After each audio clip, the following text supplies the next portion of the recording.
누가복음은 소외된 사람들에게 깊은 관심을 가지고 있는 책입니다. 누가복음에서 예수님은 자신이 오신 목적이 가난한 사람들에게 복음을 전하기 위함이라 말씀하셨고, 세리와 죄인들의 친구라는 별명을 가지고 계실 만큼 그들과 자주 어울리셨습니다. 사마리아인도 누가복음의 특별한 관심 대상입니다. 사마리아인이 자주 등장할 뿐 아니라 종종 유대인을 뛰어넘는 믿음의 모범으로 제시되기도 합니다. 그와 함께 오늘 주목하고자 하는 주제는 여성입니다. 누가복음은 남성이 지배하던 그 당시 사회에서 여성의 존재와 역할을 중요하게 다루며 부각시킵니다. 특별히 사복음서 가운데 누가복음만 예수 제자단에 여성들이 있었음을 알려줍니다. 오늘은 누가복음과 사도행전이 여성에 관해 어떻게 서술하는지 살펴보면서 두 책의 저자인 누가에 관해서도 생각해 보고자 합니다. 우리가 성경을 읽다 보면 종종 그 장면에 나오는 군중의 수를 집계하는 것을 보게 됩니다. 예를 들어 모세와 함께 출애굽한 이스라엘 백성의 수는 얼마였나요? 장정의 수만 60만이었습니다. 장정이란 군대에 징집할 수 있는 연령의 남성을 가리킵니다. 그럼 여성은 없었을까요? 물론 있었겠지요. 그러나 여성은 있으면서도 없는 것과 같은 존재, 보이지 않는 존재였습니다. 요즘 말로 하자면 여성은 투명인간이었습니다. 다른 예를 들어보지요. 예수께서 보리떡 5개와 물고기 2마리로 수많은 사람들을 먹이셨는데요. 그때 함께 먹은 사람의 수가 얼마였나요? 어른 남자만도 5,000명쯤이었습니다. 여성도 있었으나 숫자에는 넣지 않았습니다. 동양과 서양을 불문하고 고대 사회에서 여성은 투명 인간이었습니다. 그러나 누가는 다릅니다. 특히 사도행전을 읽어보면 사람들을 묘사할 때마다 거기에 여성이 있었음을 분명히 확인해 줍니다. 다 같이 사도행전 5장 14절을 찾아봅시다. 사도들을 통해 수많은 사람들이 예수를 믿게 되는 것을 서술하는데요. 새한글 성경으로 슬라이드를 보면서 다 같이 읽어보겠습니다. 주님을 믿는 사람들이 점점 더 불어났다. 남자들과 여자들로 이루어진 군중이 여럿이었다. 주님을 믿는 사람들이 많아졌다 하는 서술에서 끝낼 수도 있었습니다. 그러나 누가는 굳이 그 가운데 남자들과 함께 여자들이 있었음을 확인해 줍니다. 이번에는 우리가 가진 세 번역으로 사도행전 8장 12절을 다 같이 읽어보겠습니다. 그런데 빌립이 하나님 나라와 예수 그리스도의 이름에 관한 기쁜 소식을 전하니 남자나 여자나 다 그의 말을 믿고서 세례를 받았다. 많은 사람이 믿고 세례를 받았다. 또는 모든 사람이 믿고 세례를 받았다고 말할 수도 있었을 것입니다. 그러나 누가는 그 사람들 가운데 남자들과 함께 여자들이 있었음을 굳이 언급합니다. 이처럼 누가복음에서 누가에게서 여성은 투명인간이 아닙니다. 이 외에도 사도행전 8장 3절과 9장 2절에서 박해받는 사람들을 언급할 때, 그리고 17장 4절과 12절이 데살로니가와 베레아에서 바울의 설교를 듣고 믿은 사람들을 가리킬 때, 그리고 21장 5절에서 바울이 밀레도의 고별 설교 후 떠나는 장면을 서술할 때도 남자들과 함께 여자들이 거기에 있었음을 명시해 주는 것을 볼 수 있습니다. 또 한 가지 재미있는 것은 누가복음은 중요한 사건들에 남자와 여자를 짝지어 등장시키는 독특한 습관이 있다는 사실입니다. 전에 함께 확인하신 것처럼 예수님과 세례 요한의 탄생 이야기에서는 요한의 아버지 사가랴와 예수의 어머니 마리아가 두 중심인물로 짝을 지어서 등장합니다. 또 예수의 부모가 아기 예수를 데리고 성전에 올라갔을 때 두 사람을 만났죠. 시므온과 안나를 만나고 그들이 예수를 맞이했습니다. 누가복음 4장에는 예수께서 병자를 고치신 두 사건이 처음으로 보도되는데요. 최초의 치유 사건, 하나는 가버나움에 귀신 들린 남자를 고친 것이고 다른 하나는 시몬의 장모를 고친 것입니다. 예수님이 죽은 사람을 살리신 일이 누가복음에 2번 나오는데요. 여기 계속 그냥 열어주세요. 하나는 나인성 과부의 아들을 살리신 것이고 다른 하나는 회당장 야이로의 딸을 살리신 것입니다. 과부와 회당장 야이로, 어머니의 아들과 아버지의 딸이 짝을 이루고 있습니다. 같은 사건들을 다른 관점으로 볼 수도 있습니다. 누가복음 7장에는 다시 앞으로 가셔서 그 화면을 좀 길게 보여주세요. 어디까지 했나요? 또 8장 40, 같은 사건들을 다른 관점으로 볼 수도 있습니다. 누가복음 7장을 읽어보면 두 개의 치유 사건이 연속되어 나오는데요. 하나는 남자인 백부장의 종을 고친 것이고 다른 하나는 여자인 과부의 아들을 살리신 것입니다. 또 8장 40절 이하에는 예수께서 12의 혈루증 앓던 여인을 고친 사건과 남성인 야이로의 딸을 고치신 사건이 결합되어 함께 담겨 있습니다. 누가복음에는 예수께서 안식일에 병자를 고치신 사건도 2번 나오는데요. 하나는 회당에서 18회 동안 등이 굽어있던 여자를 고치신 것이고 다른 하나는 한 바리새인 지도자의 집에서 수정병에 걸린 남자를 고치신 일입니다. 이렇게 남자와 여자가 짝을 이루어 나오는 사건들이 누가복음에는 많이 담겨 있습니다. 지금까지는 사건들을 중심으로 살펴보았는데요. 예수님의 말씀을 살펴보면 예수님의 말씀 속에도 여자와 남자가 짝지어 등장하는 사례가 많이 있습니다. 나사렛 회당의 취임 설교에서 예수님은 구원받은 이방인의 두 사례를 제시하십니다. 하나는 사렙다의 과부이고 다른 하나는 시리아 장군 나아만입니다. 또 누가복음 11장에는 하나님의 말씀에 모범적으로 반응한 두 이방인들이 소개되는데요.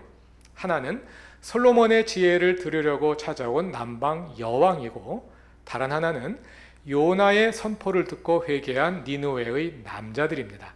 우리말 성경에는 그냥 사람들이라고 번역되어 있습니다만 남자라고 정확하게 번역하면 남자들입니다. 또 누가복음 13장에서 예수님은 하나님 나라를 일상의 두 사건에 비유하시는데요. 하나는 한 남자가 정원에 겨자씨를 심은 일이고 다른 하나는 한 여자가 가루 서말 속에 누룩을 넣은 일입니다. 누가복음 15장에는 잃은 자의 비유 3개가 연이어 나옵니다. 그 중에 앞에 나오는 2가지 비유, 100마리 양 중 잃어버린 1마리 양의 비유에서는 양을 찾은 남자가 남자친구들을 불러다가 함께 기뻐하고, 두 번째 비유에서는 10드라크마 중 1드라크마의 10드라크마 중 잃어버린 1드라크마의 비유에서는 동전을 찾은 여자가 자기의 여자친구들을 불러서 함께 기뻐합니다. 우리말 성경에는 둘 다 친구들이라고 되어 있는데요. 앞에 나오는 친구는 남성형 어미를 사용하고 있고 뒤에 나오는 친구는 여성 어미를 사용하고 있습니다. 그래서 남자친구들, 여자친구들이라는 것을 알 수가 있습니다. 누가복음 17장 34절과 35절에서는 종말에 구원받을 사람과 그렇지 못할 사람이 나뉠 것을 보여주시는 비유가 있는데요. 두 남자가 침상에 누워있으나 한 사람은 구원받고 다른 사람은 버림받게 되고, 두 여자가 함께 맷돌질을 하고 있으나 한 사람은 구원받고 한 사람은 버림받게 됩니다. 굉장히 의도적으로 배치했다는 것을 알 수가 있죠. 누가가 의도적으로 예수님의 말씀을 찾아서 기술한 겁니다. 남자 하나 여자 하나씩 짝을 지어 나오는 것을 볼 수 있습니다. 이러한 서술들에서 볼 수 있는 것처럼 누가복음은 거기에 남자와 함께 여자가 있다는 당연한 사실을 보여주고, 그래서 하나님 나라를 향해 가는 과정에서 남자와 여자가 동일한 자격으로 함께 고려되어야 함을 부단히 확인시켜 줍니다. 그러나 가부장제 사회의 현실은 그렇지 못했습니다. 누가복음은 그 현실을 교정하는 일에도 큰 관심을 가지고 있습니다. 땅과 재산을 남성이 소유하던 고대 사회에서 남편을 여의고 홀로 된 여성이나 보호자가 없는 아이들은 생존이 위태로운 지경에 내몰릴 수밖에 없었습니다. 그래서 성경은 고아와 과부에 대해서 특별한 관심을 보이는데요. 누가복음에는 다른 복음서에는 나오지 않는 과부들이 많이 등장합니다. 그래서 예수님의 사역의 우선적인 대상으로 나타나고 종종 믿음의 모범으로 제시되기도 합니다.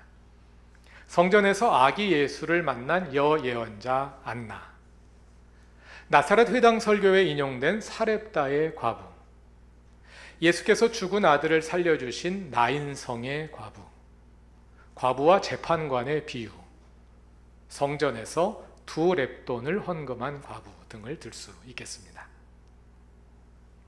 여성들은 이렇게 예수의 사역의 대상으로서 강조될 뿐 아니라 사건의 중심 등장인물로 나오기도 합니다. 예수 탄생 이야기에서 사가랴와 마리아가 함께 주인공으로 등장합니다만 그 가운데서도 마리아가 중심인물로 부각되는 것을 우리가 이미 함께 보았습니다. 지난번 설교에서는 예수의 발에 향유를 부은 여인, 역시 바리새인 시몬의 집을 예수님이 주인님 되시는 공간으로 바꾼 그 잔치의 진정한 호스트로 등장하는 것을 확인했습니다. 이러한 모든 서술들을 배경으로 오늘의 본문을 누가복음 8장 1절부터 3절까지의 말씀을 읽어보기로 합시다. 전에도 말씀드렸습니다만 예수님의 제자가 12명만 있었던 것은 아닙니다. 훨씬 더 많은 수의 제자들이 있었고 12제자는 그들 가운데 특별히 선발된 제자들의 대표라 할 수 있는 사람들입니다. 그런데 오늘의 본문은 그 12제자와 함께 여성 제자들을 소개하며 그중 3명은 이름까지 언급하는 것을 볼 수 있습니다. 예수님의 수많은 제자들 가운데 우리가 12명의 제자들의 이름을 알고 있습니다. 여성 제자들도 많이 있거든요. 누가복음은 그 가운데 3사람의 이름을 언급하고 있습니다. 그들은 7 귀신이 들렸다가 고침받은 막달라 마리아와 헤롯의 청지기인 구사의 아내 요한나와 수산나입니다. 본문 2절을 보면 그들은 예수의 제자단과 동행했습니다. 함께 다녔습니다. 어떻게 남편이 있는 여자들이 남성이 주축이 된 제자단에 동행을 할 수 있었을까? 이것은 참 설명하기가 어려운 문제입니다. 저도 아직은 답이 없습니다. 그러니까 잠깐 접어두고 그 제자단에 여성이 있었다는 그 사실에만 일단 주목해 보기로 합시다. 그리고 3절을 보면 그들은 그들의 재산으로 예수 일행을 섬겼습니다. 여기서 섬겼다고 하니까 여자들이 제자단에 뒷바라지를 하며 허드렛 일을 했나 보다 하고 생각하기 쉽습니다. 그러나 누가복음과 사도행전에서 섬김이란 헛되는 일이 아닙니다. 전에도 몇 번 말씀드린 적이 있고 또 나중에 다시 한번 정리할 기회가 있으리라 생각합니다만 누가행전에서 섬김은 예수님과 제자들의 사역을 대표하는 단어입니다. 섬김의 번역어 가운데 하나가 미니스트리입니다. 미니스트리라는 말이 오늘날은 사역이라는 뜻으로 사용되지 않습니까? 누가복음에서 그런 뜻으로 사용됩니다. 여성 제자들은 남성 제자들과 함께 섬김으로 예수 제자단을 대표하는 모범적인 사역을 했습니다. 예수께서 십자가에 처형되셨을 때 남성 제자들은 어디로 갔는지 찾아보기 어려웠습니다. 그러나 여성 제자들은 그 고난의 현장에 함께 있었습니다. 다 같이 누가복음 23장 49절을 찾아서 읽어봅시다. 예수를 아는 사람들과 갈릴리에서부터 예수를 따라다닌 여자들은 다 멀찍이 서서 이 일을 지켜보았다. 23장 55절을 보면 그들은 예수의 무덤에까지 따라가 그의 매장 과정을 살펴보며 무덤의 위치를 확인했습니다. 그리고 24장을 보면 주일 새벽에 예수의 무덤을 찾아가 부활의 사실을 가장 먼저 확인했습니다. 24장 10절에 그 여인들의 이름이 다시 언급되는데요. 함께 읽어봅시다. 이 여자들은 막달라 마리아와 요한나와 야고보의 어머니인 마리아이다. 이 여자들과 함께 있던 다른 여자들도 이 일을 사도들에게 말하였다. 8장에는 막달라 마리아와 요한나와 수산나가 언급되었고, 여기에는 수산나 대신 야고보의 어머니 마리아가 언급되었습니다. 한 사람의 이름이 다릅니다만 같은 그룹의 여성 제자들임을 확인할 수 있습니다. 그들이 예수와 공생의 사역 내내 함께 다니며 십자가와 부활의 현장에까지 함께 있었던 것이죠. 이번에는 사도행전 1장 22절을 찾아서 읽어봅시다. 예수님을 배반한 가룟 유다 대신 12제자의 자리를 채울 사람을 선발하며 제자의 자격을 서술한 내용인데요. 제자의 자격 요건이 무엇인지 주목하며 읽어보시기 바랍니다. 다 같이 읽겠습니다.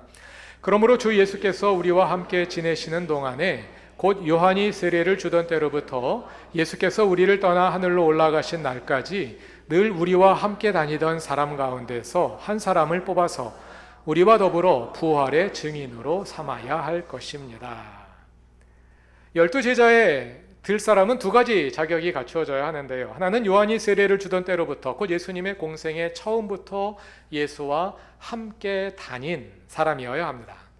그리고 제자의 사명은 부활의 증인이 되는 것이므로 부활을 증언하려면 부활을 목격한 사람이라야 하겠죠.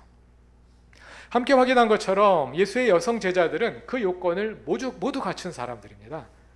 예수와 공생의 내내 함께 다녔고 부활의 현장에서 부활을 가장 먼저 목격한 사람들입니다. 그들은 12제자에 들 수 있는 자격을 가지고 있는 사람들이었습니다.